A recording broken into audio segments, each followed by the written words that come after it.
Hi friends, welcome to boost of life channel. நம்ம இன்றைக்கி என்ன பார்க்க போகிறோம்னா ரொம்பவே சூப்பரான டேஸ்டியான தக்காளி சாதம் எப்படி பண்ணுறது தான் பார்க்க போகிறோம். இது 5 நிமிஷத்தில் டக்குன்னு பண்ணிடலாம். நீங்களும் இது மாதிரி ட்ரை பண்ணி பாருங்கள். டேஸ்ட் ரொம்பவே நல்லாயிருக்கும்.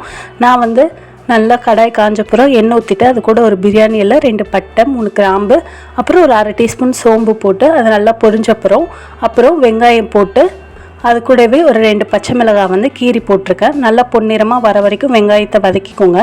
அது கூடவே இஞ்சி பூண்டு பேஸ்ட்டு சேர்த்துக்கோங்க. நான் இஞ்சி பூண்டு தட்டி தான் சேர்த்துருக்கேன். நான் இது எண்ணெயில் நல்லா வதங்கட்டும். அதுக்கப்புறம் அந்த வெங்காய கலரு, அந்த இஞ்சி பூண்டு பச்சை வாசனைலாம் போனப்புறம் நாம் கட் பண்ணி வச்சுருக்க தக்காளி சேர்த்துடலாம். ரொம்ப ஸ்லைஸாக நான் கட் பண்ணியிருக்கேன், சின்னதாகவும். இப்போ தக்காளி நல்லா எண்ணெயிலே வதங்கட்டும்.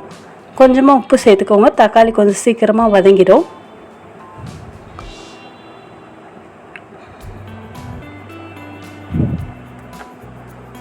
பாருங்கள், கொஞ்சமாக வதங்க ஆரம்பிச்சிருச்சு. இது கூட மசாலா சேர்த்துடலாம். நாம் ஒரு 2 டீஸ்பூன் மிளகாத்தூள், நீங்கள் காரத்துக்கு ஏற்ற மாதிரி பச்சை மிளகாய் அப்புறம் மிளகாத்தூள் சேர்த்துக்கோங்க. நம்ம ஆல்ரெடி ஸ்பைசஸ்லாம் சேர்த்ததுனால நான் கரம் மசாலா அந்த மாதிரி எதுவும் சேர்க்கலை. அதுக்கப்புறம் நல்லா தக்காளியில் வதங்கி எண்ணெய் பிரிஞ்சு வந்தப்புறம் லாஸ்ட்டாக கொத்தமல்லி, கொஞ்சம் புதினா போட்டு வதக்கிக்கோங்க. அவ்வளோதாங்க, ரொம்பவே சூப்பரான டேஸ்டியான ஸ்பைசியான தக்காளி தொக்கு ரெடி ஆயிடுச்சு. இதை நம்ம ஆற வச்ச சாதத்தோட கிளறிக்கலாம். இந்த சாதத்துக்கு கலறதுக்கு முன்னாடி கொஞ்சம் நல்லெண்ணெய் ஊற்றிட்டு நல்லா கிளறிக்கலாம்.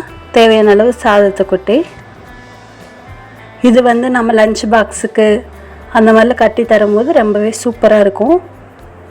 எல்லாருமே ரொம்ப லைக் பண்ணி சாப்பிடுவாங்க. நீங்களும் இது மாதிரி ட்ரை பண்ணி பாருங்கள். தேங்க்யூ ஃபார் வாட்சிங்.